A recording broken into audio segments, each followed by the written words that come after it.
अब इस लेक्चर में पोटेंशियल एनर्जी की जो मैथमेटिकल फॉर्म है उसके बारे में समझेंगे। ठीक है, पोटेंशियल एनर्जी की जो डेफिनेशन है और वो सारी बातें तो हमने समझ ली थी कंजर्वेटिव फोर्सेस के साथ।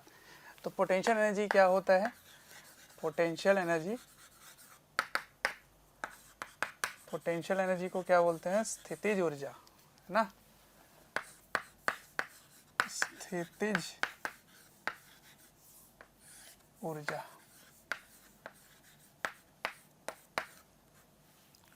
ठीक है। अब समझिए, स्थितिज ऊर्जा के लिए स्थिति पे निर्भर करने वाला जो ऊर्जा होता है उसे कहते हैं स्थितिज ऊर्जा। स्थिति के बारे में मैंने आपको बताया था, पोजीशन पे डिपेंड करता है। पोजीशन कैसे, कहाँ रखा हुआ है उस पर निर्भर करेगा। उस मतलब पोजीशन के कारण जो एनर्जी आता है उसको पोटेंशियल एनर्जी बोलते हैं। ठीक है, तो देखिए डेफिनेशन क्या समझे थे? Work done by conservative force is negative of change in potential energy, मतलब U initial minus U final. ठीक है, ये आया था। अब याद करो, सबसे पहला जो पार्ट है वो पढ़ने वाले हैं, उसको बोलेंगे ग्रेविटेशनल फोर्स। क्या बोलेंगे? ग्रेविटेशनल फोर्स के कारण वर्क डन, तो उसका नाम होगा ग्रेविटेशनल पोटेंशियल एनर्जी। ठीक है, ग्रेविटेशनल पोटेंशियल एनर्जी, जिसको क्या बोलते हैं? GPE। ठीक है, ग्रेविटेशनल पोटेंशियल एनर्जी। ठीक है, अब सुनो, आपको ये बात याद ही होगी कि Y1 से लेकर जब इसको Y2 तक लेके गए थे, है ना, Y2 तक लेके गए थे, तो ये था इसका हाइट में चेंज, है ना, इतना हाइट में चेंज आया था। तो याद करो कि इस गुरुत्वाकर्षण बल द्वारा किया गया कार्य क्या आया था? याद है आपको? वो आया था work done is change in potential energy. सही है, तो वर्क डन बाय ग्रेविटी, है ना, ग्रेविटी की बात कर रहे हैं।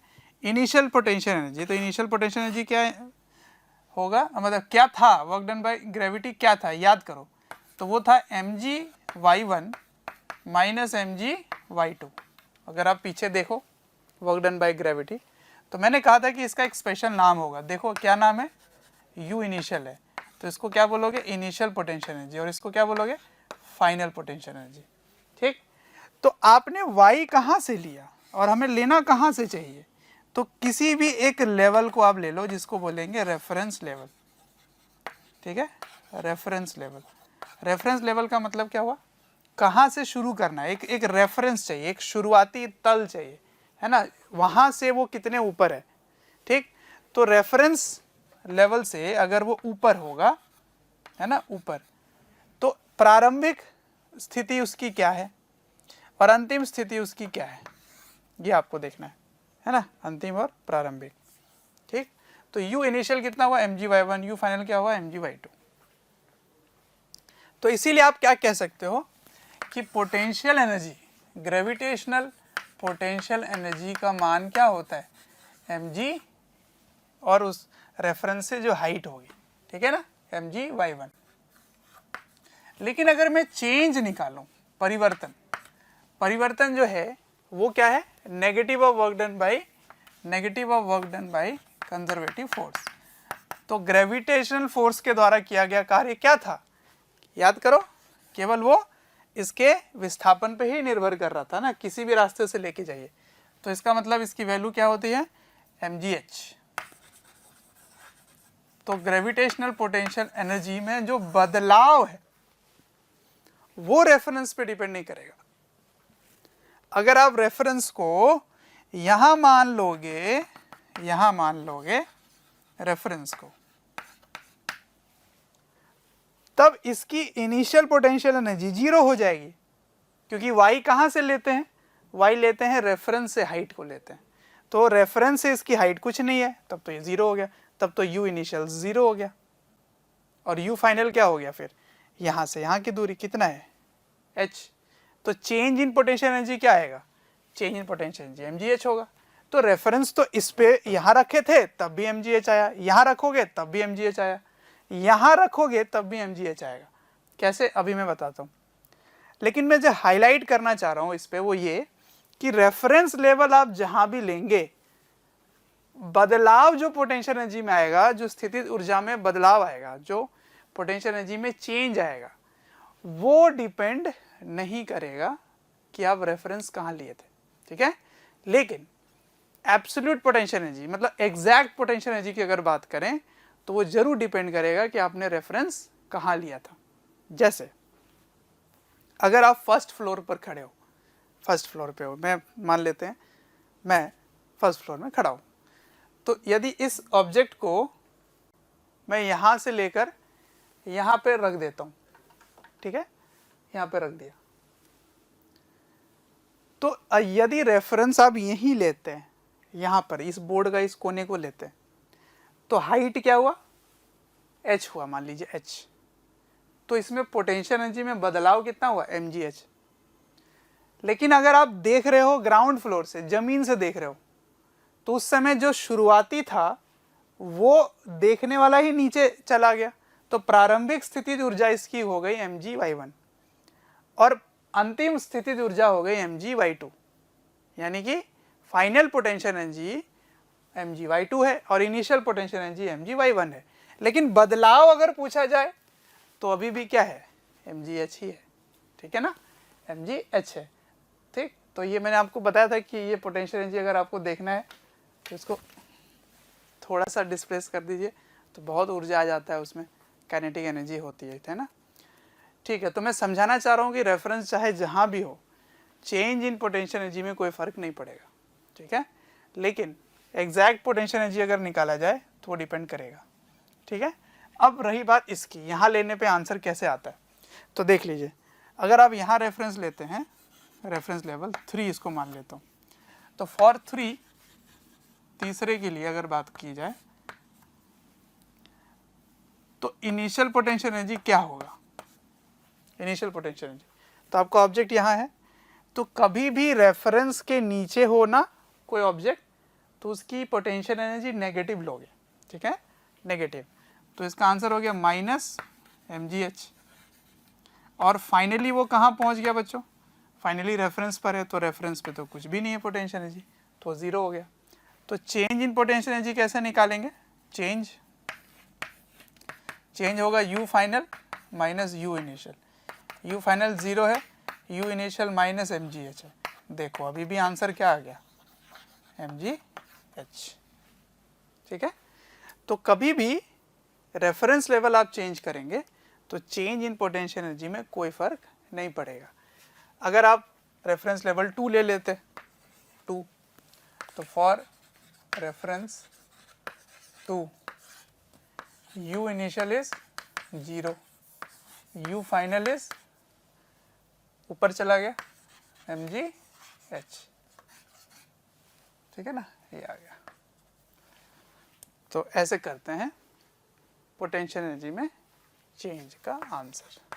तो चेंज कैसे निकालेंगे, u final minus u initial, तो mgh माइनस 0, तो this is mgh,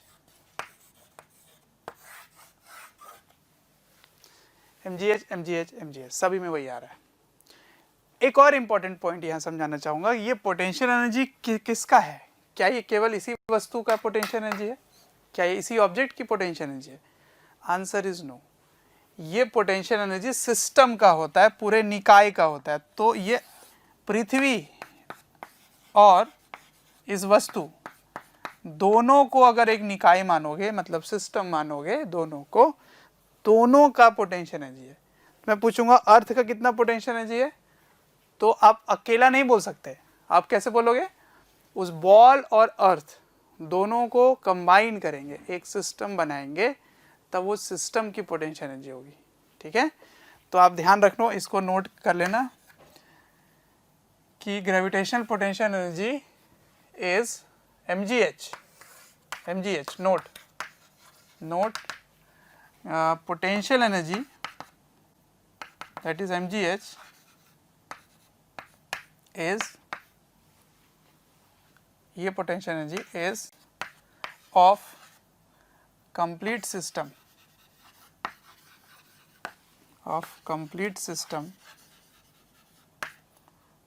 object and earth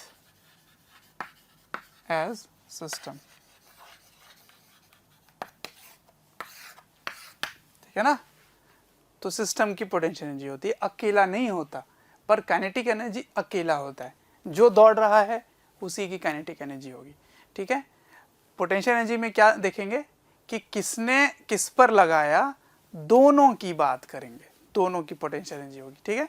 इसके बारे में डिटेल में आप समझ पाएंगे जब आप ग्रेविटेशन के चैप्टर पढ़ेंगे, तो आपको समझ में आएगा, ये फील आ जाएगा कि पोटेंशियल एनर्जी दो ऑब्जेक्ट का कंबाइंड होता है, अकेला नहीं होता, ठीक है। तो ये थी बात पोटेंशियल एनर्जी के शुरुआत की। तो पोटेंशियल एनर्जी के बारे में हमने ये सीखा कि एक होता है ग्रेविटेशनल पोटेंशियल एनर्जी, जिसकी वैल्यू होती है mgh, और ये चेंज इन पोटेंशियल एनर्जी होता है mgh, एग्जैक्ट नहीं होता। और h कहाँ से लेते हैं, तो रेफरेंस से लेते हैं। अगर रेफरेंस के ऊपर लेंगे तो प्लस होगा, नीचे लेंगे तो माइनस होगा, ठीक है।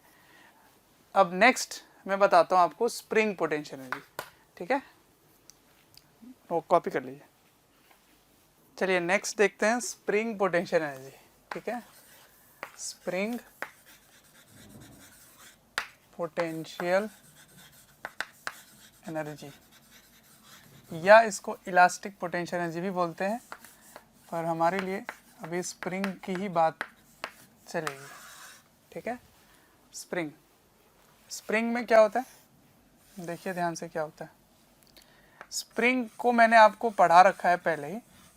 मान लीजिए इसकी प्राकृतिक लंबाई से ये पहले से खींचा हुआ है, ये x इक्वल्स टू 0 पे इसकी नेचुरल लेंथ है, और x इक्वल्स टू x1 पे इसकी कुछ इलोंगेशन है, जो खींच कर आपने कहाँ तक लाया, x2 तक, ठीक।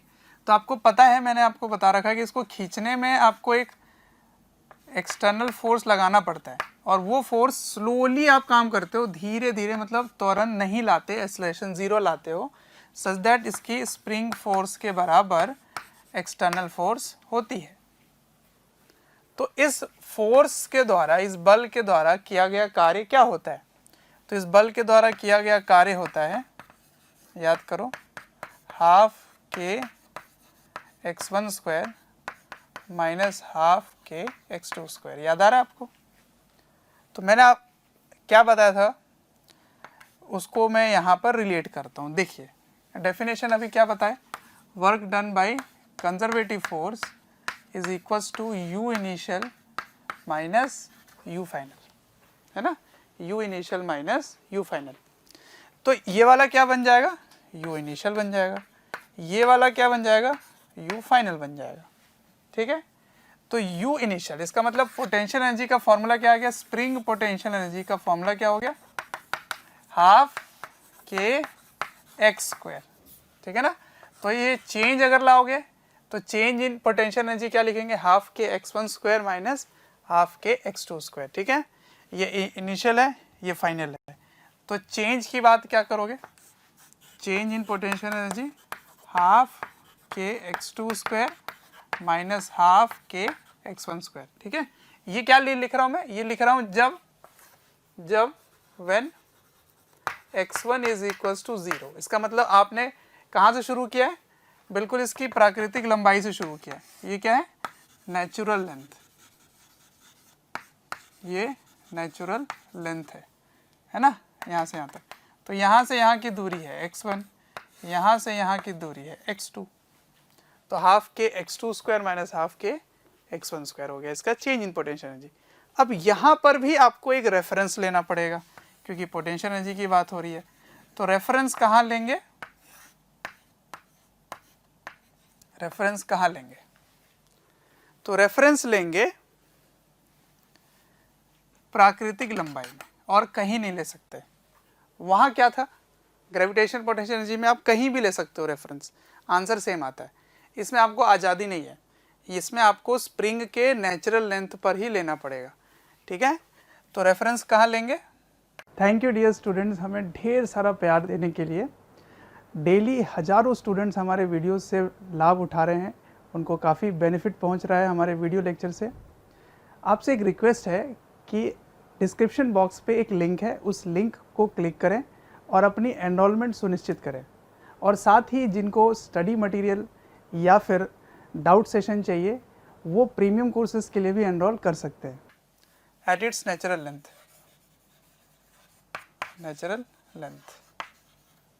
ठीक है।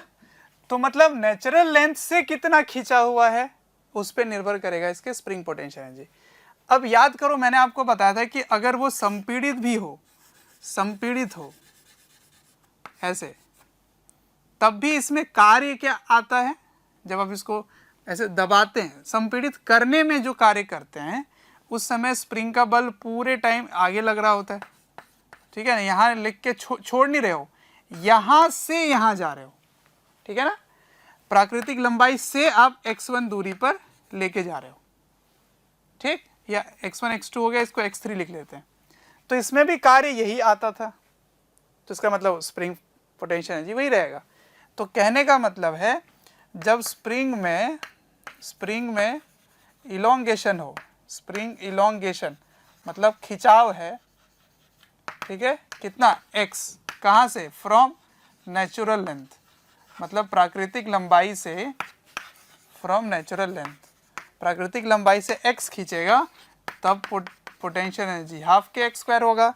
या फिर स्प्रिंग में कंप्रेशन हो, कंप्रेशन का मतलब संपीड़न, अगर ये संपीड़ित हो तो संपीड़ित होने पर भी आपकी potential energy x from natural length,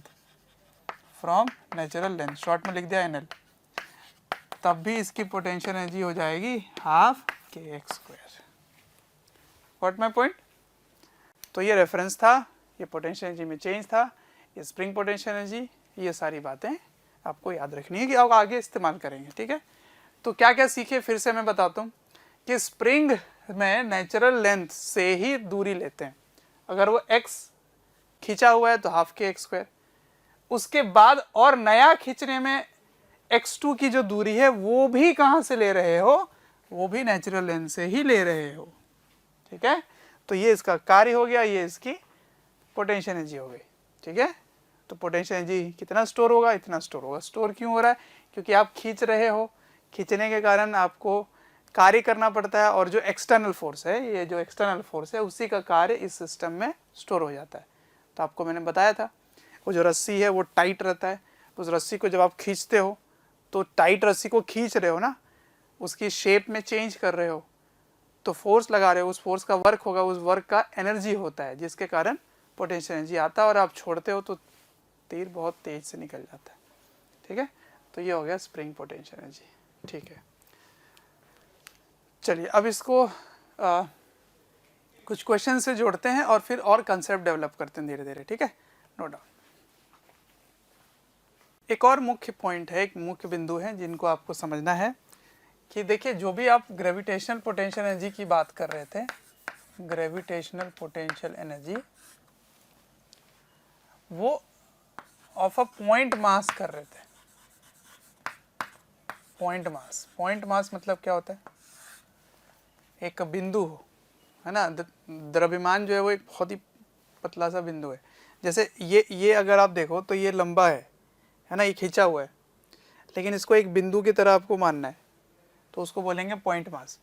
तो ऑफ पॉइंट मास जो होता है वो तो आप इतना बड़ा मैंने बना दिया था ऐसे, पर इसको क्या आपको मानना है? एक छोटा सा बिंदु है। अभी तक जितना भी चैप्टर में जो भी आप वस्तु देख रहे हो वो एक पॉइंट मास ही है, हर चैप्टर में, काइनेमेटिक्स में, NLM, फ्रिक्शन, अब वर्क में पहुंच गए आगे भी, तो एक पॉइंट मास की तरह ट्रीट करेंगे। तो पॉइंट मास के लिए पोटेंशियल एनर्जी क्या होता है? mgh, ठीक है, या change in potential energy is mgh। लेकिन अगर आप ऑफ एक्सटेंडेड बॉडी देखेंगे, एक्सटेंडेड बॉडी, एक्सटेंडेड बॉडी मतलब खींचा हुआ, है ना, खींचा हुआ लंबा सा कोई ऑब्जेक्ट है, तो खींचे हुए ऑब्जेक्ट पर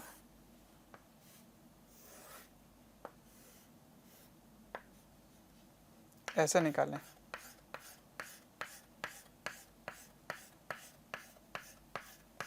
अब तो ये पॉइंट मास है नहीं, तो आप पोटेंशियल एनर्जी कैसे निकालेंगे? तो मान लेते हैं ये ग्राउंड पर रखा हुआ है ऐसे, ठीक है, और आप इस ग्राउंड को रेफरेंस मान के इसकी पोटेंशियल एनर्जी निकालना चाहते हैं। एम मास है, एल लेंथ है, एम मास एल लेंथ, ठीक। तो सुनो, यहाँ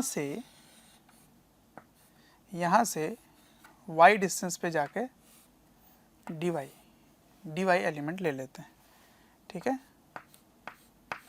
dy एलिमेंट ले लेते हैं।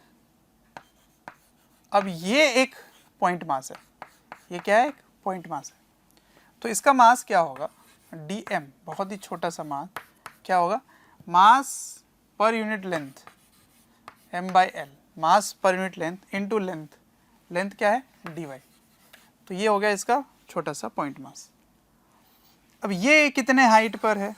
तो y हाइट पर है। तो छोटा सा पोटेंशियल एनर्जी क्या होगा? dmgy। अब dm क्या है?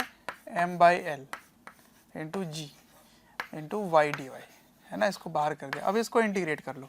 ऐसे छोटे छोटे को इंटीग्रेट करेंगे कहाँ से? जीरो से लेकर एल तक, ठीक है। तो जीरो से लेकर एल तक, यहाँ तक, तो इसकी पोटेंशियल एनर्जी निकल आएगी, है ना। यहाँ रेफरेंस मान लेंगे जीरो, y बराबर जीरो पे पोटेंशियल एनर्जी जीरो है यहाँ पर, और y तक निकालना है, ठीक है। ऐसा हो गया। तो u इक्वल्स टू mg/l, और ये क्या हो गया? y square by two, zero two l। तो mg l square by 2l, l और l कट गए, तो mg l/2, ठीक है। तो potential energy is mg l/2। अरे ये कैसा नंबर आया? इसका मतलब इस पूरे द्रव्यमान को आप कहाँ मान सकते हैं? इसके केंद्र पे मान सकते हैं, इसके सेंटर पे मान सकते हैं। तो इसको बोलते हैं सेंटर ऑफ मास, है ना, द्रव्यमान केंद्र। अगला चैप्टर यही है, इसके बारे में डिटेल में पढ़ेंगे, लेकिन इस चैप्टर में थोड़ी सी ज़रूरत पड़ जाती है। तो मैं इतना बता देता हूँ, अगर वो खिंचा हुआ कोई ऑब्जेक्ट है, तो एक छड़ है, एक छड़ी है, तो उस छड़ी के केंद्र पे आप मानेंगे कि पूरा द्रव्यमान कहाँ है? यहाँ है। तो इसकी पोटेंशियल एनर्जी mgl नहीं होगा, mgl/2 होगा। इसका मतलब क्या हुआ? इसका मतलब हुआ कि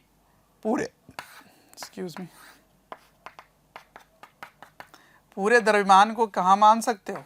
सेंटर ऑफ मास पे मान सकते हो, यहाँ पे मान सकते हो, केंद्र पे, ठीक है। तो कितने दूर पर है? l/2 पर है। तो ये क्या बन गया? mgl/2, ठीक। तो ऐसे निकालते हैं, ठीक। तो हर बार ऐसा हो ये जरूरी नहीं है। जैसे एक जंजीर है और वो ऐसे इसके ऊपर रखा हुआ है ना, ऐसे रखा हुआ है, ऐसे देखो, ऐसे टेढ़ा सा है, ठीक है, ऐसे। तो इसका पोटेंशियल एनर्जी क्या इसके सेंटर पे मान सकते हैं? यहाँ पे मान सकते हैं पूरे मास को कि ये m मास का है ना, और इसकी कंप्लीट लेंथ l है। तो क्या इसके आधे लेंथ पर होगा? इसकी आधी लेंथ यहाँ लग रही है, हाँ। क्या ये दूरी चाहिए होगा मुझे? ये हाइट लेंगे? तो आंसर इज नो, गलत। जब ये टेढ़ा सा है ना और ऐसे रखा हो, तब आप नहीं बोल सकते कि उसके पूरी लंबाई के बीचों बीच पे होगी। तो कैसे लेंगे? तो यही सब डिटेल में पढ़ेंगे अगले चैप्टर में, ठीक है।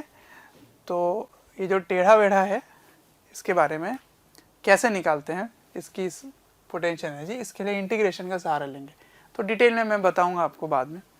तो इतना समझ लो कि ऐसा हर बार हो ये ज़रूरी नहीं है। तो ये कब हो? बिल्कुल सीधा हो, खिंचा हुआ हो, तभी आपका ये आंसर सही होगा, ठीक। चलिए, तो ग्रेविटेशनल पोटेंशियल एनर्जी के बारे में मैंने डिटेल में यहाँ पे डिस्कशन किया है। अब इसका इस्तेमाल करेंगे आगे, है ना, कहाँ कहाँ ज़रूरत पड़ेगा वो समझेंगे, ठीक है। चलिए वो जो क्वेश्चन है जंजीर वाला वो औपचारिक तरीके से कर ही लेते हैं, ठीक है। तो इसमें क्या है कि यहाँ पर आर त्रिज्या का है और यहाँ पर एक जंजीर है, जंजीर मतलब सिक्कड़ मतलब चेन है, ठीक है। चेन का मास m है, इसकी लंबाई l है, ठीक। और यहाँ से बताना है कि इसकी पोटेंशियल एनर्जी क्या होगी, ठीक है। आपको ग्रेविटेशनल पोटेंशियल एनर्जी का मान ज्ञात करना है, ठीक है। चलिए तो देखिए एलिमेंटल पोर्शन आप लेंगे, है ना। एलिमेंटल मतलब क्या होता है, छोटा सा एक हिस्सा होता है। तो मान लेते हैं ये dy है, एक छोटा सा एलिमेंट है, ये छोटा सा, जैसे मैंने वहाँ लिया था वैसे यहाँ लेंगे, पर इस बार इंटीग्रेशन का तरीका थोड़ा सा डिफरेंट होगा, ठीक। ये r रेडियस का है और ये यहाँ से थीटा एंगल बनाकर बहुत ही छोटा एंगल d थीटा आप ऊपर उठे हो, ठीक। तो जिसको आप देख रहे हो वो थीटा है और थोड़ा सा ऊपर उठे हो d थीटा हो गया ये, ठीक। ये r है, ठीक। तो ये क्या हो गया, ये हो जाएगा आर डी थीटा। कैसे निकाले, ये आर्क निकाले ना, आर्क लेंथ, तो आर्क लेंथ क्या होगा आर डी थीटा, है ना, आर डी थीटा, ऐसे, ठीक है। अच्छा ये क्या है, ये वाली जो लंबाई होगी, ये वाला रेडियस r है ना, ये r है, ये थीटा है, तो इसको क्या लिखेंगे r साइन थीटा, क्या लिखेंगे r साइन थीटा, ठीक। तो छोटा सा पोटेंशियल एनर्जी क्या होगा, इतने छोटे का मास dm इंटू जी इंटू एच क्या होगा r साइन थीटा, ठीक है ना, ये हो जाएगा। अब देखते हैं ये छोटा सा मास क्या होगा dm कैसे निकालेंगे, मास per unit length, total mass per unit length into ये वाली लेंथ, तो ये लेंथ कितना है आर डी थीटा, तो ये dm हो गया, इसको यहाँ रख देंगे। तो m by L into R into G, है ना, ये r ये g ये वाला एक और r, तो r स्क्वायर हो गया into sine theta D theta, ठीक है। क्या किया मैंने, ये डी थीटा को इसके साथ अंदर रख दिया। अब इसको इंटीग्रेट कर सकते हैं, इसीलिए मैंने ऐसा काम किया। समझ में आया, ठीक से समझो। dm की वैल्यू यहाँ पे रखोगे r के साथ तो r स्क्वायर हो जाएगा, इसको रीअरेंज कर दिया। अब लिमिट कैसे शुरू करेंगे, लिमिट कहाँ से शुरू करोगे, यहाँ से। तो जब आप यहाँ से शुरू करोगे तो इसका एंगल क्या होगा, इसका कोण कितना हो जाएगा 0। फिर जब ऐसे घूमना शुरू करोगे तो कितने एंगल तक घूम गए, तो π/2 तक घूम गए, है ना। तो 0 से π/2 तक, ठीक। चलिए तो ये कितना हो गया 0 से u, यहाँ पे ये इसको रेफरेंस मान लिया, इसको रेफरेंस गिवन था सवाल में कि आपको रेफरेंस यही मानना है, यहाँ से कितना पोटेंशियल एनर्जी होगा, तो ये u हो गया, ये क्या हो गया mr² g/l, और ये साइन थीटा का इंटीग्रेशन क्या हो जाता है, याद है आपको, माइनस कॉस थीटा। कहाँ से शुरू करना है, 0 से π/2, ठीक है। तो इसको π/2 रखोगे तो क्या आ जाएगा 0, 90 है ना, ये 0 हो जाएगा, और माइनस माइनस 1 तो 1 हो जाएगा, तो ये आ गया आपका पोटेंशियल एनर्जी। तो ये क्या है mr²g/l, और यहाँ क्या रखेंगे माइनस कॉस 90 माइनस कॉस 0, तो ये आ गया mr²g/l, ये 0 है ये 1 है, तो ये आ गया आपका पोटेंशियल। अब इसको अगर ध्यान से देखो तो ये इसके सेंटर पे नहीं है ना, इसके केंद्र पे नहीं है ये, है ना। कितने दूरी पर है अगर वो देखना चाहो तो उसको आप ये वाली हाइट से मेजर कर सकते हो। कैसे, r और l के टर्म में एक रिलेशन चाहिए होगा, है ना। तो वो कैसे लिखेंगे, देखिए ये कितना है π/2, तो इसको लिखोगे π/2 r बराबर l, ये कितना है π/2 बराबर l है, ठीक है। तो l की वैल्यू क्या होगी, l की वैल्यू तो ये लिख दिया आपने, इसको यहाँ पे रख दो। तो ये आ जाएगा mr²g बाई एल, एल के यहाँ रखोगे तो पाई। प्यारे बच्चों, जब मैं कमेंट सेक्शन में जाता हूँ तो कुछ ऐसे लाइन हैं, कुछ ऐसे कमेंट्स हैं जो काफ़ी कॉमन है, और वो ये हैं कि सर एक इस चैप्टर का इस टॉपिक के बारे में वीडियो बना दें या इस टॉपिक को थोड़ा सा इलेबोरेट करके समझा दें। तो प्यारे बच्चों, मैं आपसे रिक्वेस्ट करना चाहता हूँ कि सबसे पहले तो हमारे चैनल को सब्सक्राइब करें और बेल आइकन को हिट करें। इससे क्या होगा कि कोई भी नोटिफिकेशन आप मिस नहीं करेंगे। मैं ये इसलिए कह रहा हूँ क्योंकि जिस टॉपिक के बारे में आप पूछ रहे होते हैं या आप रिक्वेस्ट कर रहे होते हैं वो हमारे चैनल्स में ऑलरेडी वीडियोज़ हैं। आप अगर चैनल विज़िट करेंगे तो प्लेलिस्ट भी बने हुए हैं, और प्लेलिस्ट से आप अपने जो डिमांड है, जो आपके पर्टिकुलर टॉपिक्स हैं, उनको आप विज़िट करके पढ़ सकते हैं। R2 ऊपर चला जाएगा तो क्या आ जाएगा 2, एक R और R कैंसिल, तो 2R by pi into mg। तो mg h, ये h है ना, तो h की वैल्यू क्या हो गई 2R बाई पाई। कहाँ से? यहाँ से। तो ये 2R बाई पाई पर आपका केंद्र, मतलब द्रव्यमान केंद्र, ये अगले चैप्टर में पढ़ोगे, सेंटर ऑफ मास निकल के आता है। खैर, मैं बस समझाना चाह रहा हूँ कि इसके केंद्र पे नहीं आएगा, इसके सेंटर ऑफ मास पे नहीं, इसके सेंटर पे नहीं आएगा। ऐसा नहीं है कि यहाँ L/2 पर है, ये L/2 होगा तो यहाँ से यहाँ तक बिल्कुल बीच में, बीचों बीच, ऐसा नहीं यार, ये कुछ और ही आ रहा है। ठीक है, तो यही चीज़ इससे समझाना चाह रहा था कि अगर ये टेढ़ा सा है तो फिर इसका सेंटर ऑफ मास उस पर नहीं, थोड़ा नीचे आ सकता है। ठीक है, अब हम आगे इस्तेमाल करेंगे, इसको यूज़ करेंगे। पोटेंशियल एनर्जी, काइनेटिक एनर्जी, सारी जितने भी ऊर्जा हैं उसको जोड़कर पूरे निकाय का जो ऊर्जा निकलेगा, पूरे सिस्टम की जो एनर्जी निकलेगी, उसको रिलेट करने की कोशिश करेंगे और क्वेश्चंस को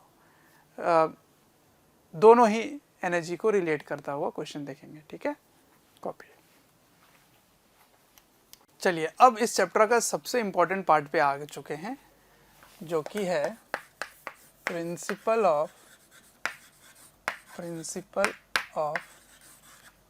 कंजर्वेशन ऑफ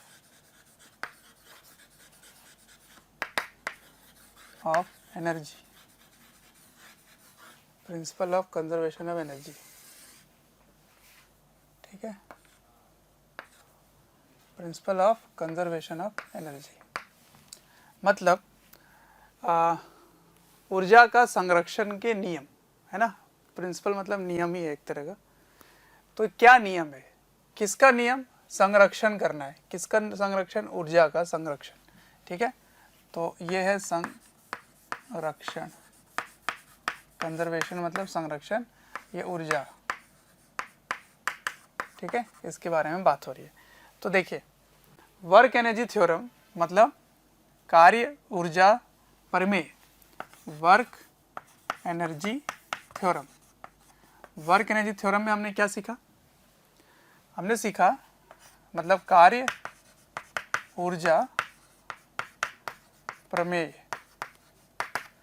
इसी से ये निकल के आता है। ठीक है ना, क्या? देखिए ध्यान से, work done by all the forces is equals to change in kinetic energy. अब ये कौन कौन से बल हो सकते हैं? आपने बल फोर्स वाले चैप्टर में, न्यूटन वाले चैप्टर में सीखा है। तो कौन कौन से फोर्सेस के बारे में आपने सीखा है? सारे फोर्सेस का वर्क डन अगर आप निकालेंगे तो चेंज इन काइनेटिक एनर्जी आता है। ठीक है, मैं मुख्यतः 3 भाग में बांटता हूँ इसको। तो मेरा जो फोर्स है वो या तो कंजर्वेटिव है, ठीक है, या तो नॉन कंजर्वेटिव है। ठीक है, नॉन कंजर्वेटिव है। ठीक है, या इन दोनों के अलावा और कोई फोर्स है, उसको मैं एक्सटर्नल लिख देता हूँ। एक्सटर्नल, एक्सटर्नल मतलब जो इन दोनों में ना आए वो ये हो गया एक्सटर्नल। ठीक है, तो conservative, external plus pseudo force भी अगर आ गया, मान लीजिए स्यूडो फोर्स, छदम बल, ये छदम बल लिखा हुआ है, स्यूडो फोर्स। ठीक है, इन सभी का कार्य जोड़ देंगे तो किसके बराबर होगा? काइनेटिक एनर्जी के चेंज का। अब अभी अभी हमने क्या सीखा, या पिछले लेक्चर में सीखा था और आज भी मैंने बताया क्या, कि इसका जो कार्य होता है उसको लिख सकते हैं minus change in potential energy. ठीक है। तो minus change in potential energy plus work done by conservative external this is equal to change in kinetic energy, ठीक है। अब अगर इसको देखा जाए तो और इसको भेज दें उधर, तो फाइनली क्या बनेगा, देखिए work done by non conservative force plus work done by external force plus work done by pseudo force equals to change in kinetic energy plus change in potential energy, ये हो गया, ठीक है। इसको ऐसे भी पढ़ सकते हैं, अगर आप इस तरह से नहीं करना चाहते तो ऐसे भी कर सकते हैं। अब 90 से 98% जितने भी सवाल हैं, तो उतने सभी सवालों में क्या होगा, आपको स्यूडो फोर्स, यानी कि आप इनर्शियल फ्रेम में ही पढ़ रहे होंगे तो स्यूडो फोर्स नहीं होगा, जीरो होगा, तो ये जीरो हो गया। बाहर से कोई बल नहीं लग रहा होगा तो ये जीरो हो जाएगा। और अगर कोई किसी प्रकार का घर्षण नहीं है, किसी प्रकार का नॉन कंजर्वेटिव फोर्स ही नहीं है, कोई उसकी ऊर्जा को खींचने वाला नहीं है, तो ये भी अगर जीरो हो गया, तो अगर ये तीनों ही जीरो हो गए, है ना, यदि तीनों ही जीरो हो गए तो इसमें बदलाव और इसमें बदलाव मिलकर क्या हो जाएगा, जीरो। तो यही होने वाला है आगे जो मैं लिखने वाला हूँ, ठीक है। क्या लिखेंगे, अगर work done by non conservative यानी कि कोई फ्रिक्शन ही नहीं है वो जीरो हो, वर्क डन बाय एक्सटर्नल मतलब और कोई बाहरी बल नहीं है वो जीरो हो, work done by pseudo force मतलब आप कहाँ से पढ़ रहे हो, तो इनर्शियल फ्रेम से पढ़ रहे हो, ठीक है, वो भी जीरो है। तब आप क्या लिख सकते हैं कि delta kinetic energy plus delta potential energy equals to zero, मतलब गतिज ऊर्जा में बदलाव और स्थितिज ऊर्जा में बदलाव जीरो है। अब बदलाव को कैसे लिखते हैं, तो final minus initial plus you final minus you initial बराबर जीरो। तो ये जो माइनस माइनस वाले टर्म है उसको एक साइड, प्लस प्लस वाले को एक साइड रख लेते हैं। तो क्या लिख सकते हैं, U initial plus K initial प्रारंभिक, मतलब इनिशियल मतलब प्रारंभिक, U final plus K final, यही इस्तेमाल होने वाला है, ठीक है। तो U initial plus K initial equals to U final plus K final, इसको बोलते हैं conservation of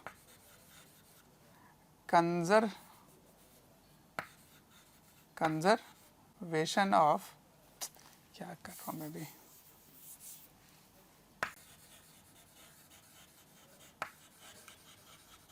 conservation of mechanical energy, क्या बोलते हैं, मैकेनिकल एनर्जी, ठीक है। मतलब इसको हिंदी में क्या बोलेंगे, यांत्रिक ऊर्जा का संरक्षण, ठीक है, यांत्रिक ऊर्जा का संरक्षण मतलब मैकेनिकल एनर्जी का कंजर्वेशन, है ना, कंजर्वेशन ऑफ मैकेनिकल एनर्जी। तो कंजर्वेशन ऑफ मैकेनिकल एनर्जी लगता कब है, कंजर्वेशन ऑफ मैकेनिकल एनर्जी लगता है जब बाहर से कोई भी बल नहीं लग रहा, फ्रिक्शन का बल भी जीरो है और कोई स्यूडो फोर्स नहीं है। मतलब समझना, इसको फील करना, बिल्कुल बढ़िया से फील करना। यदि आप किसी ऑब्जेक्ट को फेंक रहे हैं ऊपर, है ना, इसी को चलो फेंकते हैं, ऊपर फेंक रहे हैं और फिर आप कैच कर लिए, तो पूरे रास्ते में अगर आप देखेंगे तो किसी ने रस्सी बांधा नहीं है, कोई खींच नहीं रहा है, हवा के द्वारा लगा गया बल भी मैंने नेग्लेक्ट कर दिया है, ठीक है। और क्या, और आप यहीं बैठकर ही देख रहे हो, इनर्शियल फ्रेम में ही हो, ठीक। तो आप क्या देखेंगे पूरे टाइम, जैसे जैसे ये ऊपर जा रहा है और ऊपर जाके जैसे जैसे वो नीचे आ रहा है, ठीक है। तो पूरे टाइम आप क्या देखते हैं, पूरे टाइम आप देखते हैं कि जब जब ये ऊपर जा रहा है ना, जब ये ऊपर जा रहा है, ऊपर जा रहा है,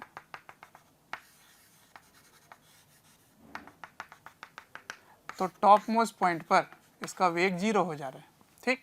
तो पूरे टाइम इसकी जो वेग है उसमें कमी आ रही है, v1 v2 v3 कमी आ रही है। तो जब वेग में कमी आ रही है तो इसकी गतिज ऊर्जा कम हो रही है। और लेकिन उसकी स्थितिज ऊर्जा बढ़ रही है क्योंकि हाइट बढ़ता जा रहा है ना। तो उसकी स्थितिज ऊर्जा में बढ़ना और उसके गतिज ऊर्जा में कम होना, तो वो कम होके जा कहाँ रहा है, तो काइनेटिक एनर्जी का ही कुछ भाग कहाँ पहुंच जाता है, पोटेंशियल एनर्जी में। जब वो लौट कर नीचे आता है, जब वो लौट कर नीचे आता है तो पूरे टाइम इसका वेग बढ़ना शुरू होता है, तो उसकी वेलोसिटी बढ़ने लगती है ना, और उसकी हाइट कम होने लग जाती है, उसकी हाइट कम होने लगती है। इसका मतलब क्या कम होने लगता है, उसकी पोटेंशियल एनर्जी कम होने लगता है ना, और काइनेटिक एनर्जी बढ़ने लगता है। तो सोचो नीचे आने पे बढ़ रहा है पोटेंशियल एनर्जी और काइनेटिक एनर्जी, नहीं, पोटेंशियल एनर्जी कम हो रहा है और काइनेटिक एनर्जी बढ़ रहा है। ऊपर जाने के टाइम काइनेटिक एनर्जी कम हो रहा है और पोटेंशियल एनर्जी बढ़ रहा है। इसका मतलब किसी भी समय कहीं पर भी आप पढ़ेंगे, यहाँ पे यहाँ पे यहाँ पे कहीं भी पढ़ेंगे, तो टोटल अगर आप निकालेंगे ना kinetic energy plus potential energy, वो पूरे टाइम कांस्टेंट रहेगा, ठीक है ना। इसका जो योग है इसको जोड़ दो और इसको जोड़ दो, दोनों बराबर हो जाएंगे। तो इसका मतलब ये और ये दोनों का सम हमेशा बराबर रहेगा पूरे रास्ते में, ठीक। इसी को कहते हैं मैकेनिकल एनर्जी का कंजर्वेशन या यांत्रिक ऊर्जा का संरक्षण, ठीक। तो यांत्रिक ऊर्जा का संरक्षण क्या होता है, वो होता है कि गतिज ऊर्जा और स्थितिज ऊर्जा का जो योग है वो हमेशा बराबर रहेगा, कांस्टेंट रहेगा पूरे रास्ते के दौरान। ऐसा इसलिए क्योंकि हमेशा वहाँ पर कंजर्वेटिव फोर्स लग रहा होता है। यदि कंजर्वेटिव फोर्स लगेगा, कंजर्वेटिव फोर्स, तो कंजर्वेटिव फोर्स का वर्क डन, कंजर्वेटिव फोर्स का वर्क डन ईमानदार फोर्स है वो, तो उसका वर्क डन वो क्या करेगा, सिस्टम से जब काइनेटिक एनर्जी खींचेगा तो पोटेंशियल एनर्जी में स्टोर कर लेगा, फिर जब वो लौट कर आएगा तो सारा पोटेंशियल एनर्जी उसको दे देगा काइनेटिक एनर्जी के फॉर्म में। तो सिर्फ और सिर्फ ये कब लगता है, जब सिर्फ और सिर्फ कंजर्वेटिव फोर्स होता है, सिर्फ और सिर्फ संरक्षी बल होता है। इसीलिए संरक्षी बल के बारे में इतने डिटेल में हमने पिछले लेक्चर में पढ़ा था, क्योंकि वो बहुत स्पेशल फोर्स है। तो पहले तो पहचानना पड़ेगा आपको कि क्या उस निकाय में कंजर्वेटिव बल है या नॉन कंजर्वेटिव बल है, मतलब संरक्षी बल है कि असंरक्षी बल है, कंजर्वेटिव फोर्स है कि नॉन कंजर्वेटिव फोर्स है। यदि आप पहचान लिए कि सिर्फ और सिर्फ कंजर्वेटिव फोर्स है तो आप सीधा सीधा ये लगा सकते हैं, क्या potential energy plus kinetic energy initial और फाइनल दोनों बराबर होंगे, ठीक है। तो अब जब ये पता चल गया तो जो भी चीज़ें आप पहले भी पढ़ चुके हो, बल के नियम को पढ़ चुके हो, न्यूटन के नियम से आप जो भी चीज़ें निकालते थे उसकी अब दिशा बदल गई है। अब आप ऊर्जा के मेथड से भी निकाल सकते हैं, पूरे मैकेनिक्स को सॉल्व कर सकते हैं, ठीक। तो पहले तो नोट डाउन करो, फिर मैं आपको दिखाता हूँ कहाँ कहाँ इस्तेमाल कर सकते हैं, ठीक है। Note down. चलिए, तो अब जो मैकेनिकल एनर्जी कंजर्वेशन के बारे में हमने सीखा उसको अप्लाई करते हैं, ठीक है। तो application of conservation of mechanical energy, ठीक है। देखिए, मैंने क्या कहा था कि जो भी चीजें आपने अभी तक पढ़ रखी है ना, उसका अब तरीका बदल जाएगा, नजरिया उसको सॉल्व करने का बदल जाएगा इस टॉपिक के बाद। अब आप एनर्जी मेथड से उसको सॉल्व कर पाएंगे। पहले आप फोर्स मेथड से करते थे, अब एनर्जी मेथड से कर पाएंगे। जैसे एक बहुत ही एग्जाम्पल बेसिक सा लेता हूँ ताकि आप इसको समझ पाएंगे। देखिए, अगर एक इंक्लाइन प्लेन है जो कि फिक्स है, ये है ना, और यहाँ से एक वस्तु को आप छोड़ दियो ऐसे, ठीक है, जो यहाँ से h हाइट ऊपर है, छोड़ दिए, तो ये यहाँ से फिसलता हुआ पहुँचता है और यहाँ पहुँचने के बाद, बिल्कुल यहाँ पहुँचने के बाद इसका वेग आपको ज्ञात करना होता है ना, वेलोसिटी ज्ञात करना होता है, वेग। तो आप अभी तक क्या किया करते थे, आप फोर्स पहले देखते थे, फोर्स के कारण फिर एक्सेलरेशन, एक्सेलरेशन से फिर इक्वेशन ऑफ मोशन, मतलब पहले बल, बल के कारण त्वरण, त्वरण से फिर आप समीकरण जो आप पढ़ रखे हो, 3 समीकरण, उसको लगाते थे। तो यहाँ क्या लग रहा है, mg का एक घटक इधर क्या आएगा, ये थीटा है, तो ये क्या आ जाएगा इधर, mg sin थीटा, ठीक है। अब आप इस दिशा में त्वरण निकालते थे, तो a इक्वल्स टू क्या होगा, f एफ कितना है m g sine theta by m, ठीक है, एम और एम कट गए तो त्वरण क्या आ गया जी साइन थीटा, तो a equals to G sine theta. बच्चों अगर हमारे वीडियोस आपको पसंद आते हैं, आपको हमारी जो मेहनत है वो आपको अच्छी लगती है, तो आप हमारे वीडियोस को ज़रूर लाइक करें और शेयर करें। शेयर इसलिए मैं करने बोल रहा हूँ क्योंकि आपके शेयर करने से ज़रूरतमंद बच्चों तक ये वीडियोस पहुँच सकता है, जिनको एक पर्टिकुलर टॉपिक काफ़ी वीक लग रहा है या एक ऐसा चैप्टर है जिसके बारे में एक पर्टिकुलर टॉपिक उनको अच्छे से पढ़ना है, तो उन तक पहुँच सकता है ये। अंत में मैं आपसे यही कहना चाहूँगा कि आपके स्नेह, अफेक्शन, प्यार देखकर हमारी पूरी मोशन की टीम काफ़ी मोटिवेटेड है आपको क्वालिटी कंटेंट देने के लिए। अब आपके लिए क्या चाहिए, विस्थापन, है ना। ये विस्थापन क्या है, एस, इसका मान क्या होगा, ये थीटा है ये एच है, तो ये हो जाएगा एच बटा साइन थीटा, ठीक है। अब कैसे सॉल्व करोगे, u बराबर 0 क्योंकि आप इसको यहां से छोड़ रहे हो, ठीक है। v का मान ज्ञात करना है, a हो गया g साइन थीटा और s क्या हो गया h by sine theta, h by sine theta, ठीक है। तो कैसे लिखेंगे, v स्क्वायर बराबर u square 0 two a s by sine theta, ये दोनों कट गए तो आंसर क्या आ गया 2gh, तो v इक्वल रूट 2gh। ये मेथड नंबर 1 है, ये मेथड 1 है और यही मेथड आज तक हम लोग करते आए, वो है फोर्स मेथड, ठीक है, फोर्स मेथड। अब इसी चीज को बिना बल को लगाए ऊर्जा के बारे में बात करेंगे, ठीक है। तो आपको देखना क्या है, सॉरी मेथड 2, मेथड 2, तो आपको देखना क्या है कि क्या इस पूरे निकाय में, इस पूरे सिस्टम में कोई नॉन कंजर्वेटिव फोर्स है, कोई एक्सटर्नल फोर्स है, कोई सूडो फोर्स है, कुछ भी नहीं है।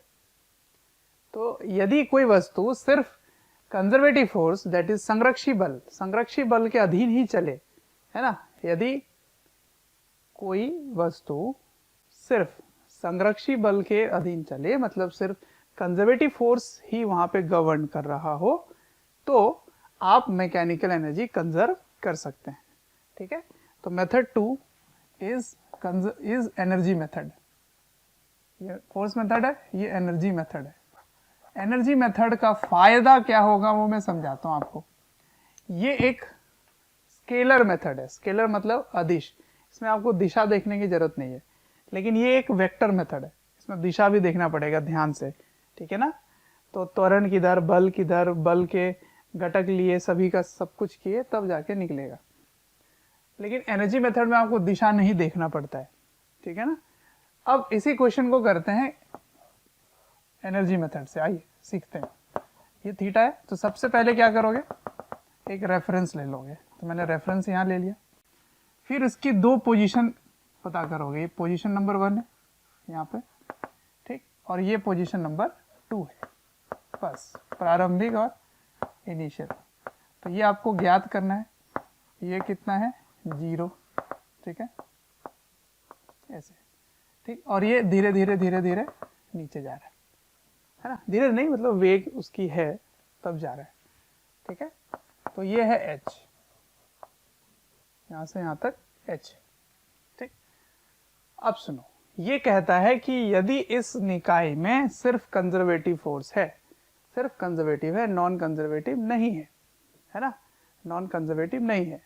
नॉन कंजर्वेटिव फोर्स यदि नहीं है तो नॉन कंजर्वेटिव फोर्स के नहीं होने से क्या होता है, नॉन कंजर्वेटिव फोर्स के नहीं होने से आप एनर्जी कंजर्व कर सकते हैं। U1 plus K1 equals to U2 plus K2।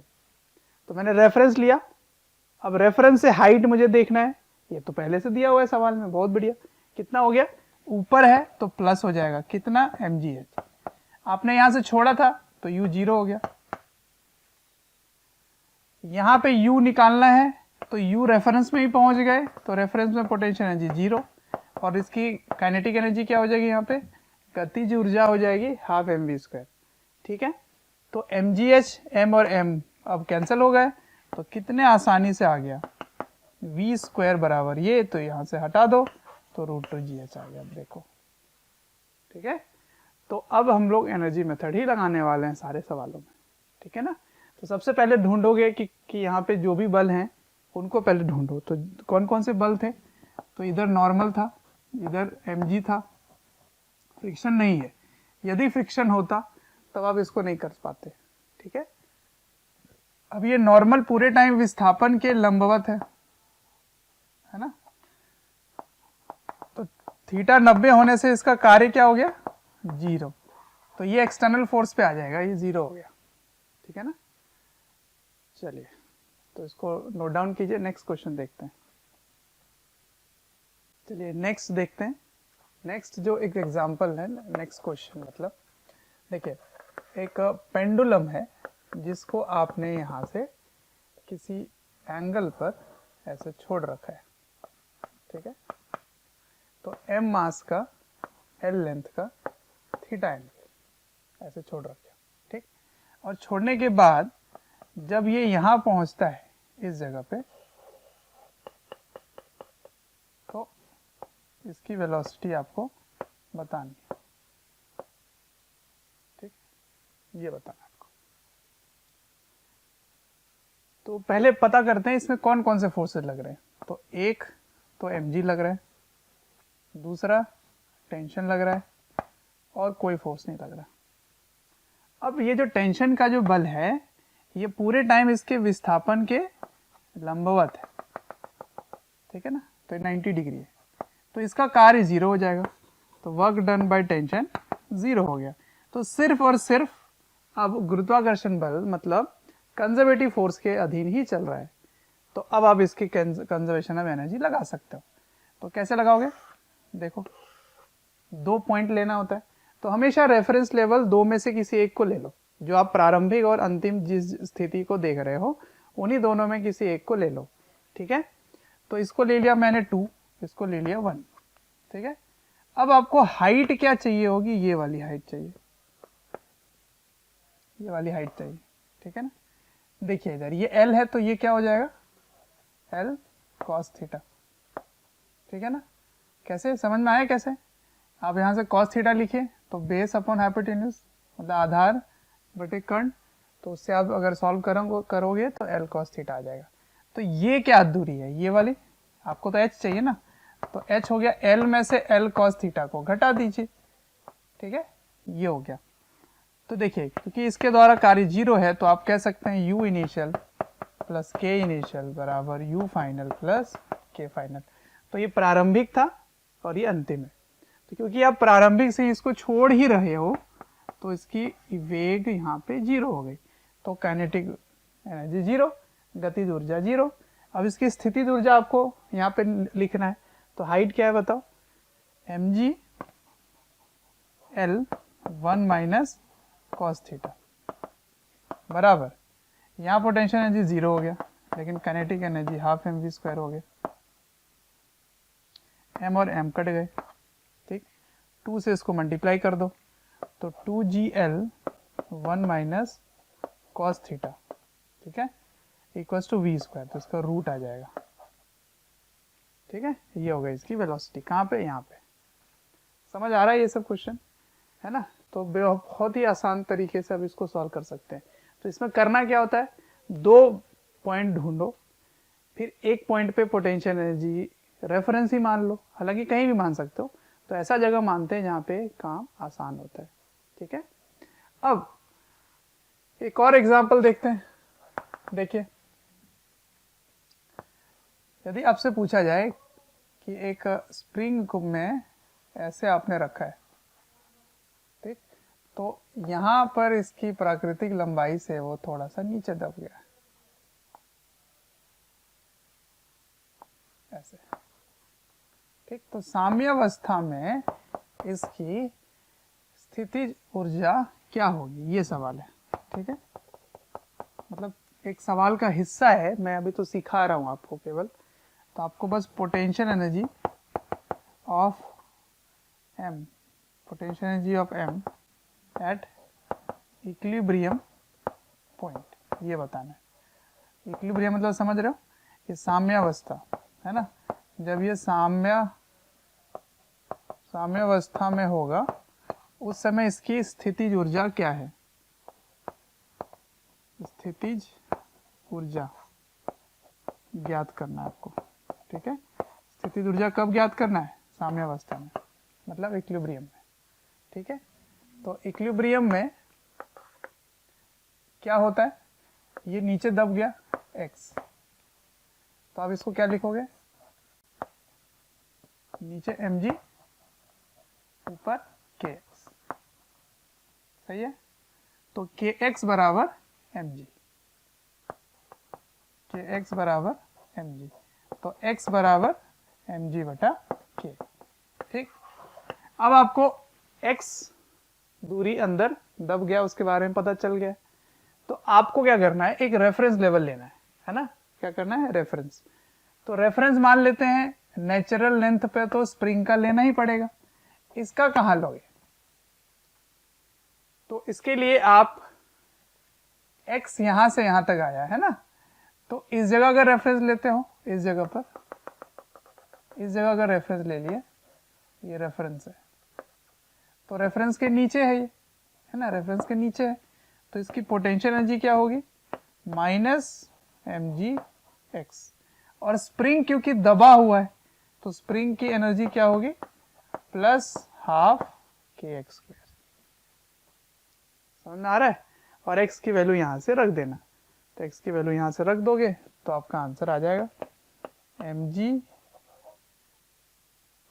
mg by k plus half k mg square k square. इसको काट दो तो क्या आ गया? प्लस और ये माइनस, तो minus half m square g square by 2k, ये इसकी टोटल पोटेंशियल एनर्जी हो गई। तो मैं क्या समझाना चाह रहा हूँ कि यदि स्प्रिंग भी आ जाए तो आपको दोनों ही प्रकार के स्थितिज ऊर्जा देखना है ना, gravitational as well as potential energy. तो अभी मैं बस धीरे धीरे तैयार कर रहा हूँ आपको छोटे छोटे क्वेश्चनों के, कि एक क्वेश्चन का बड़ा सा हिस्सा होगा जिसमें आपको ये सब छोटे छोटे चीजें आपको करनी होंगी जो उस सवाल का हिस्सा ही बन के आएगा। तो आपको ये सब बातें अगर पता नहीं होंगी तो उसको नहीं कर पाओगे, इसीलिए मैं आपको पहले बेसिक क्वेश्चन से करवा रहा हूँ, ठीक है। आगे बढ़ते हैं, नेक्स्ट क्वेश्चन देखते हैं। तो नेक्स्ट क्वेश्चन इस प्रकार है, देखिए ध्यान से। फिर से एक इंक्लाइंड प्लेन है, ठीक। इस पर कुछ वैल्यू ले लेते हैं, चलिए इस बार ले लेते हैं 30 डिग्री का मान, ठीक है। लेकिन यहाँ पर एक स्प्रिंग है, एक स्प्रिंग, ठीक। स्प्रिंग नियतांक, स्प्रिंग कांस्टेंट के है, जिसकी वैल्यू ले लें कुछ, इसकी वैल्यू ले लेते हैं, के ही रहने दो ताकि आप सीख पाओगे, ठीक। अब सुनिए, यहां से L दूरी पर, बिल्कुल यहां से यहां तक L दूरी है ना, इस जगह यहां एक वस्तु है m मास, इसको आप विरामावस्था से छोड़ रहे हैं।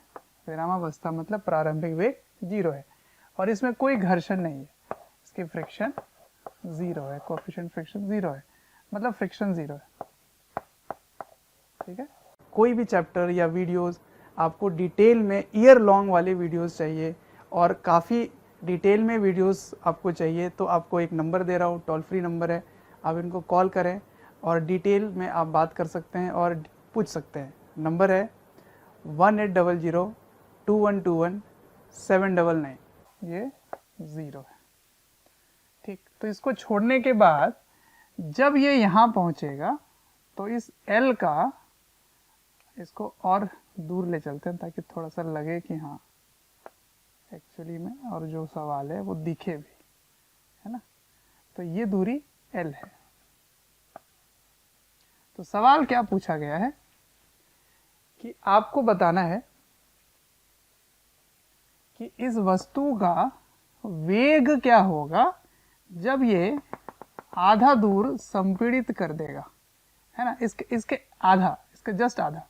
तो मान लीजिए कि ये L/2 संपीड़ित हो गया है अपनी प्राकृतिक लंबाई से, है ना, यहाँ से L/2 संपीड़ित हो गया, तब बताना है इसकी वेग क्या होगी।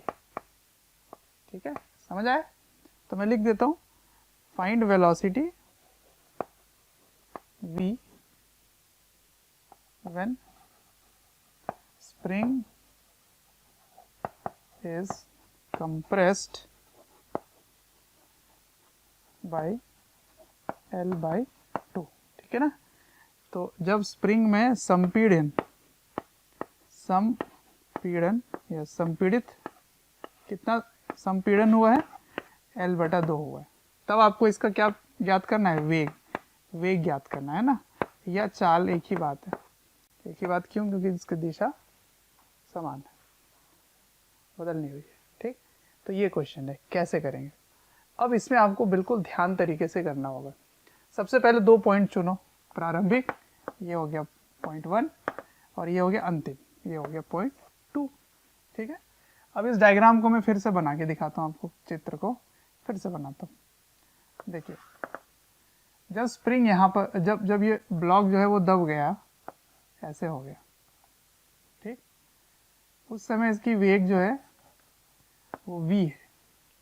ठीक है ना, और स्प्रिंग दबा कितना है, तो स्प्रिंग यहाँ से यहाँ तक L/2 दब गया। ठीक, तो स्प्रिंग के दबने से क्या हुआ बच्चों, स्प्रिंग के संपीड़ित होने से, दबने से, इसमें एक स्प्रिंग की ऊर्जा आ गई, स्प्रिंग पोटेंशियल एनर्जी जिसको बोलते हैं। ठीक है, तो spring potential energy is K। ठीक, और ये वाला जो कोण है वो थीटा 30 डिग्री है ना, 30 डिग्री। अब समझिए ध्यान से, यहां से यहां तक L था, यहां से यहां तक L था। ओके, ये है प्रारंभिक, ये है अंतिम। ठीक, यहां वेग है 0, यहां वेग है v, यहां द्रव्यमान है m, यहां भी द्रव्यमान m ही है, यहां k है लेकिन। ठीक है जी, अब समझते हैं ध्यान से। आपको क्या चाहिए, आपको हाइट चाहिए। सबसे पहले तो एक रेफरेंस लेवल मानना पड़ता है। तो यहाँ अगर रेफरेंस मान लोगे तो ये ऊंचाई जो है वो आपको पता नहीं है, और वो दोनों में जुड़ेगी तो वो कट ही जाता है बार में। पर मैं काम क्यों बढ़ाऊं, मैंने बताया था आपको कि इन्हीं दोनों में किसी एक को मान लो हमेशा। तो मैं इसको मान लेता हूँ, ये वाली दूरी, ये मेरा रेफरेंस।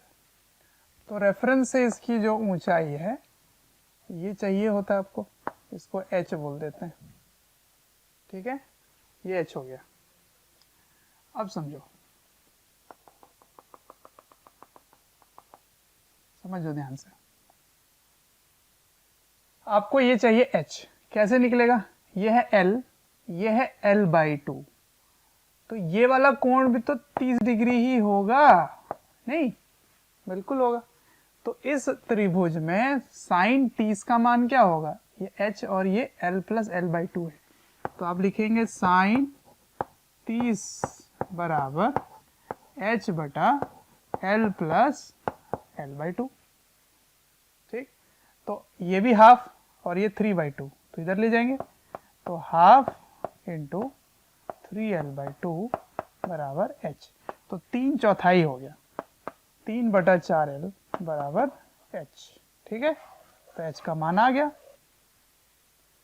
अब इसको एनर्जी कंजर्वेशन लिखिए, तो U इनिशियल मतलब U1 प्लस K1 बराबर U2 प्लस K2। ठीक है, अच्छा आगे देखते हैं, यहाँ पे आपकी पोटेंशियल एनर्जी क्या है, तो यहाँ पर अब आपको दोनों लिखना पड़ता है। कौन कौन, ग्रेविटेशनल पोटेंशियल एनर्जी और स्प्रिंग पोटेंशियल एनर्जी, क्योंकि दोनों है, स्प्रिंग भी है और ग्रेविटी भी है, दोनों है। ठीक है, अच्छा तो ये सीधी रेखा में नहीं है क्या, इसको कर लेते हैं सीधी रेखा। ठीक है, बिल्कुल अच्छा दिखना चाहिए। क्यों? चलिए, तो ग्रेविटेशनल पोटेंशियल एनर्जी क्या लिखोगे? रेफरेंस से हाइट कितना है h, तो आप लिख देंगे ये वाला वैल्यू। तो यहाँ पे लिखिए m, ऊपर है ना इसलिए प्लस g h, h क्या होगा 3/4 L।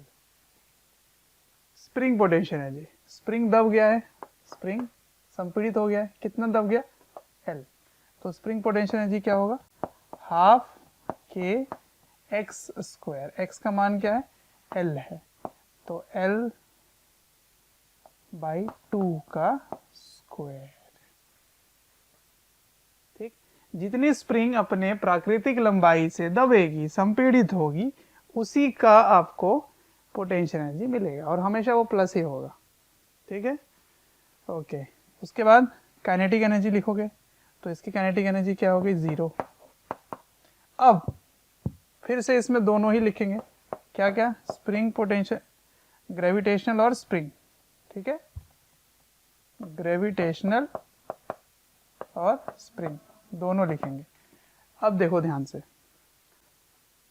आपने रेफरेंस लिया था, तो रेफरेंस में पहुंच गया तो उसकी पोटेंशियल एनर्जी क्या हो गई 0, पोटेंशियल एनर्जी 0 हो गई। अब स्प्रिंग पोटेंशियल एनर्जी,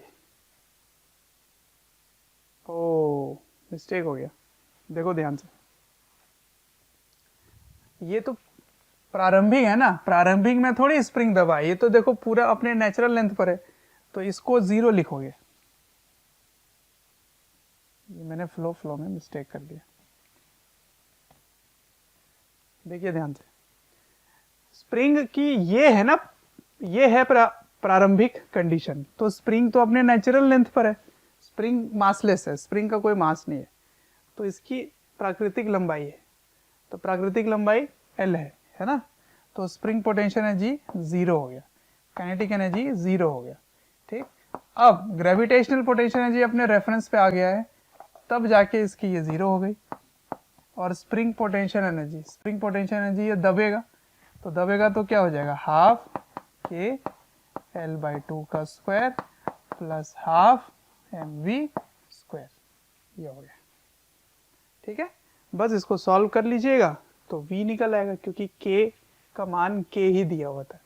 तो मैं इससे बस समीकरण लिखने सिखा रहा हूँ, इक्वेशन लिखने सिखा रहा हूँ, कैसे इक्वेशन को इन्वॉल्व करेंगे जिसमें स्प्रिंग भी होगा, ग्रेविटेशनल भी होगा, वेग भी होगी, सब चीज़ होगी। क्या इसको वर्क एनर्जी थ्योरम से नहीं कर सकते थे? बिल्कुल कर सकते हैं।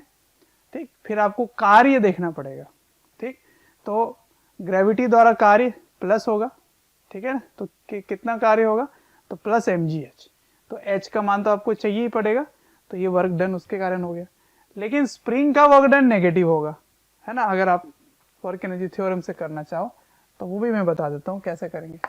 वर्क एनर्जी थ्योरम, तो क्या लिखोगे, work done by gravity plus work done by spring force equals to change in kinetic energy. Normal पूरे टाइम लंबवत होता है इसके, तो इसके कारण कोई भी कार्य नहीं मिलता है ना। आपको मैंने पहले ही बताया कि जब आप सीढ़ी से चढ़ के ऊपर आते हैं तो उससे आपको कोई ऊर्जा मिलती ही नहीं है, क्योंकि हमेशा विस्थापन जो है वो 90 डिग्री होता है। सीटअप्स करते हैं, पुशअप करते हैं तो नॉर्मल मिलता तो है, पर उसका कोई कार्य नहीं होता, तो इसलिए मैं नॉर्मल का कार्य नहीं लिख रहा, 0 है वो। अब ग्रेविटी द्वारा किया गया कार्य क्या होगा, प्लस mgh, h का मान क्या था 3/4, तो 3/4L। ठीक, स्प्रिंग फोर्स का कार्य क्या होगा, यहाँ तक कोई स्प्रिंग नहीं, अब यहाँ स्प्रिंग आ गया, स्प्रिंग ने कितना संपीड़न हुआ L/2, और स्प्रिंग फोर्स अंदर और विस्थापन ऊपर, तो आप लिखोगे माइनस हाफ के एक्स स्क्वायर, एक्स का मान क्या है L/2 का स्क्वायर। अब काइनेटिक एनर्जी फाइनल क्या है हाफ mv स्क्वायर, इनिशियल क्या है 0, इनिशियल क्या है 0, तो बस देख लो इसको उधर भेज दो, ये वही आ गया देखो, तो दोनों एक ही है। वहीं से आप, इसी से तो आप ये बनाए थे, तो कोई भी एक मेथड फॉलो कर लो। अगर आप फ्रिक्शन फोर्स नहीं देख रहे, फ्रिक्शन फोर्स है ही नहीं, तब तो मैं बोलूंगा इसी को फॉलो करो। ठीक है, तो यही फॉलो करो, u1 + k1 u2 + k2। ठीक है, चलिए नेक्स्ट देखते हैं, इसको कॉपी कर लो। बच्चों, अगर हमारे वीडियोस आपको पसंद आते हैं, आपको हमारी जो मेहनत है वो आपको अच्छी लगती है, तो आप हमारे वीडियोस को ज़रूर लाइक करें और शेयर करें। शेयर इसलिए मैं करने बोल रहा हूँ क्योंकि आपके शेयर करने से ज़रूरतमंद बच्चों तक ये वीडियोस पहुँच सकता है, जिनको एक पर्टिकुलर टॉपिक काफ़ी वीक लग रहा है या एक ऐसा चैप्टर है जिसके बारे में एक पर्टिकुलर टॉपिक उनको अच्छे से पढ़ना है, तो उन तक पहुँच सकता है ये। अंत में मैं आपसे यही कहना चाहूँगा कि आपके स्नेह, अफेक्शन, प्यार देखकर हमारी पूरी मोशन की टीम काफ़ी मोटिवेटेड है आपको क्वालिटी कंटेंट देने के लिए।